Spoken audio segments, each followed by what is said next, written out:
I'm so happy to welcome you to the finale of the 2024 National Conference on Citizenship, our 2024 Citizenship Awards ceremony. Since 1946, civic leaders like you have all been convening as part of this conference to solve our nation's most pressing problems and civic issues. I cannot think of a better way to conclude the conference than honoring and celebrating the folks and organizations who work day in and day out to accelerate our democracy. To present our first award, I want to invite Chairman Emeritus for NCoC's Board of Directors, Michael Weiser, to the stage.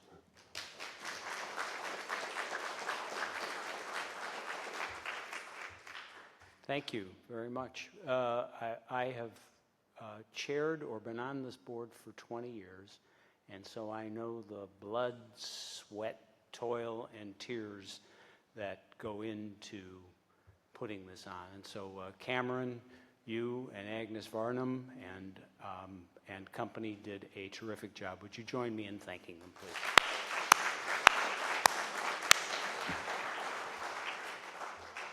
I had the honor of knowing Bob Graham in two realms, as a Miamian and as a fellow director of the National Conference on Citizenship for more than a decade. Bob was a thoughtful, genial, and wise fellow citizen who worked with us to make our county, state, and country a better place. At NCoC, at the Bob Graham Center for Public Service, the Florida Joint Center for Citizenship, and in thousands of interactions with organizations throughout the country, all after his service as the 38th governor of Florida, as a United States Senator, and as a presidential candidate. Bob's passing this year left a void for all of us who were his friends and board colleagues. No one was a better champion of civic life and public service. Bob was co-founder of the Florida Civic Health Index, which led to the passage of the Justice Sandra Day O'Connor Civics Education Act in Florida, a model for civics education in other states. In sum, much of Bob's best work was done after he left office and took up the role of citizen exemplar of the need for all of us to be engaged. Put simply, at an age when other people were hesitant to buy green bananas, Bob Graham was in there pitching. Throughout his service, it was Bob's patience and positivity that stood out the most for those who had been fortunate enough to work with him. We honor Bob for demonstrating that service is a lifelong commitment and for his humility in showing so many of us the way. So my fellow NCoC directors and I thought it entirely fitting and proper to rename and recast what had been known for 20 years as the Franklin Award after Bob Graham and his abiding commitment to public service. One final note, and I bring Gwen Graham to the stage. Miami is best known for its sea and sun, but one of the things that isn't obvious about Miami is that it's unhierarchical, which is to say, if you are animated by getting involved in a place that is still very much in formation, you pick up a shovel or you pick up a pen and you get to it. That is very much Bob Graham's story and that of today's honoree. It is also the story of Bob's wife, Adele, whose own contributions to our city and state stood alongside his. When I think of the term First Lady, it is Adele Graham who comes to mind. Now, as a proud Miamian, I have the pleasure of introducing a native Miamian who will present an award to a deserving Miamian that is named for a great Miamian. Miami is having a really good day. I am delighted to invite Bob's daughter, the Honorable Gwen Graham, to join me in presenting the inaugural Graham Award. Gwen is a citizen exemplar in her own right. She currently serves as the Assistant Secretary of Education for Legislation and Congressional Affairs, and previously as the U.S. Representative for Florida's 2nd Congressional District. Please join me in welcoming Gwen Graham.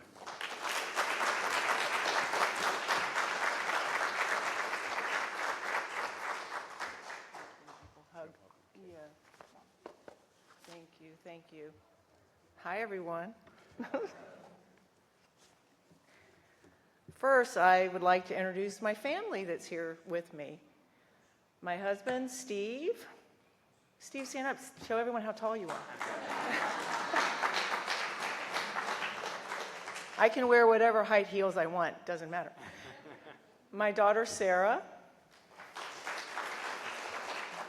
And my son-in-law, Constantine. Thank you so much, Michael. And thank you for sharing my dad's deep connection and commitment to the National Conference on Citizenship. What an incredible honor to have the Ben Franklin Award renamed the Bob Graham Award. You mentioned my dad's humility. I know he would have been humbled to receive such an honor. And so now, speaking of my dad, I was just 3 years old, yes, a long time ago, when Daniel Robert Bob Graham first ran for office. For my entire life, I shared him with Florida and our country. As Michael stated, he held many elected offices, including Governor of Florida from 1979 to 1987, and United States Senator from 1987 to 2005. Through all of his service, I was, and always will be, proud to be his daughter. Thank you. I told you I was hoping I could get through this without crying. You're doing fine. Dad was known as a leader in so many areas: education, the environment, healthcare, national and international intelligence matters. He even has a book called Intelligence Matters.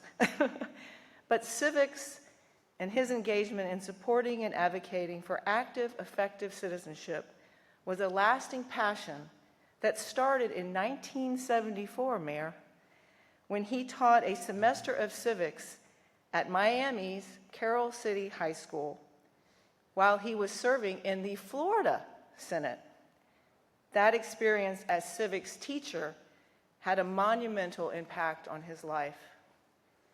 Dad retired in 2005. Now, retired is most definitely in quotes. Retirement was the one thing Dad failed at in his life. My mom thought she would have Dad lounging around the house. That most definitely did not happen. The retirement project that Dad was most excited about and proud of was the development of the Bob Graham Center for Public Service at his beloved University of Florida. The center prepares students for effective civic engagement, public leadership, and public service in local and international communities. The center informs students, Floridians, and Americans of the resilience of our American democracy and our national commitment to support democracy here and abroad.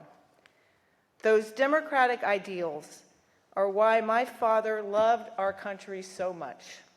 He particularly loved that our democracy was rooted in the first three words of the United States Constitution: we the people. Bob Graham had many titles. The public knew him as governor and senator. My sisters and I called him Dad. His 11 grandchildren, my daughter Sarah, one of them who is here tonight, called him Doodle. And when he was really good, they called him Super Doodle. He was Super Doodle a lot, by the way. But Dad believed the most important title in our democracy was citizen. He knew that citizenship was the lifeblood of our democratic system and was passionate about helping Americans understand and embrace their rights and responsibilities as citizens. The Bob Graham Center for Public Service stands as a testament to his devotion and dedication to the ideal of effective citizenship. Dad would be delighted to see the inaugural Graham Award presented to Mayor Levine Cava, an outstanding individual working to strengthen citizenship in America. It would have meant so much to him to have the first recipient of the Graham Award be the great mayor of Miami-Dade County, his birthplace and home. On behalf of Michael, the National Conference on Citizenship, and the entire Graham family, congratulations to the 2024 recipient of the Graham Award, Mayor Daniella Levine Cava. And now I'm going to turn it over to Michael for further introductions. Well done, Gwen. I got through it, Michael. Yeah, you did good. You did good, kid. Miami is a uniquely diverse metropolitan area. It has been described as a place where people from 46 countries come to drive while abiding the traffic laws of the countries from whence they came.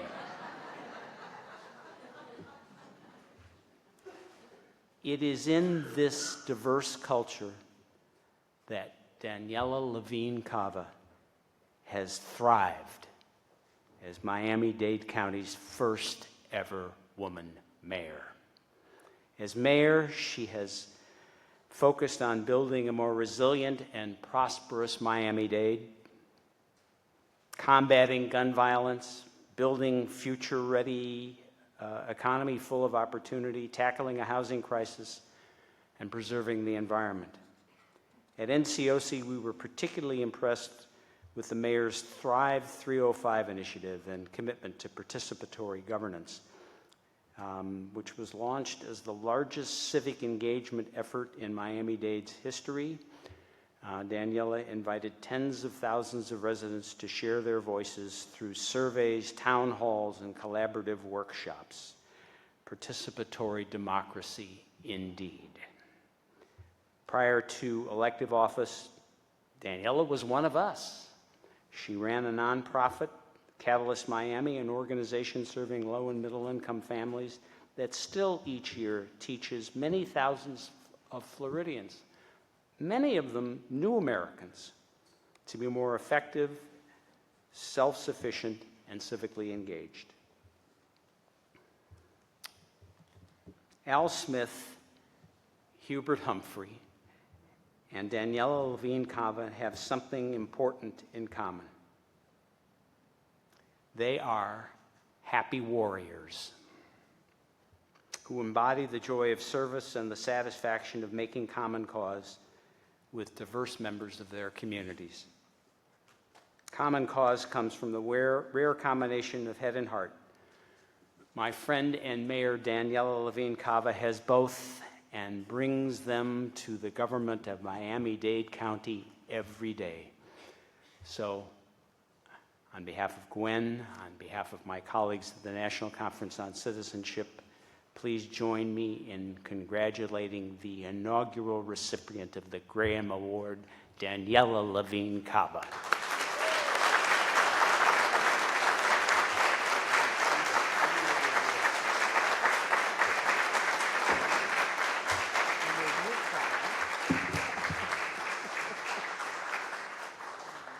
Beautiful.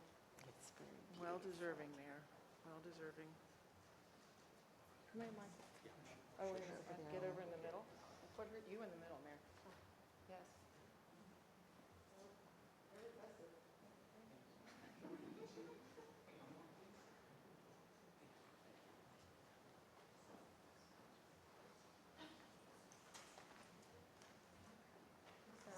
Sorry I made you cry. Didn't mean to do that.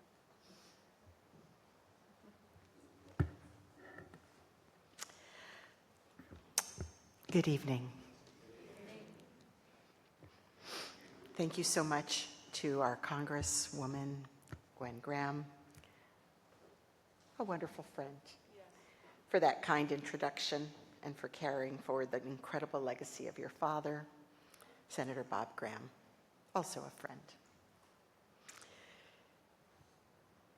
And thank you so much, Michael, for your leadership and for your partnership. We've been making good trouble in Miami-Dade together for a while. So Gwen, I know that you have made your father so proud, serving in his footsteps and paving the way for other women to step out boldly and lead. And as Miami-Dade County's first girl mayor, that's what the Girl Scouts say, I know the power of role models, both being one and having one. My daughter, Eliza Cava. Thank you. And to be the inaugural recipient of this wonderful award in Bob Graham's name is really an honor of a lifetime. I'm deeply thankful for this recognition from the National Conference on Citizenship. I know the conference works tirelessly now for 20 plus years, right? To strengthen democracy and tap into the power of everyday active citizenry, the bulwark of our democracy for sure. And I'm especially thankful to this great organization for doing that work. I too have committed my life to public service. My daughter, I nursed her during League of Women Voters meetings, just to be clear. And have dedicated, especially the last 40 years, to serve my community in Florida and Miami-Dade County. So this is truly humbling. And I want to say that the award is not just a recognition for this work, but it is a celebration of collective efforts, because that is how it's done, of so many who've, as you know, Miami's having a great day, so many who've dedicated themselves to improving life in Miami-Dade. And from the Thrive 305 initiative that was mentioned, we harness the voices of tens of thousands of resident voices, technically 1% of the population, and that is statistically significant. Okay. And through my ongoing work with Catalyst Miami, which I formed, and I left it when it was grown up, 18 years of age, to move on to elected life, and Catalyst Miami, as you've heard, continues to empower families and inspire civic engagement. And this is the most important thing, because it is the strength of our democracy depends upon the participation of its people. It's not a spectator sport, and everyone in this room knows that very well, or you would not be here. So it's a privilege to continue the work of building a more resilient, equitable, and connected community, and a mission we share. I want to tell you just a little bit about my philosophy. I won't go long, but I believe passionately that civic engagement is not just a right, but it's a responsibility. Indeed, it's a privilege. And it's the power that fuels our democracy. And without it, our democracy can falter and die.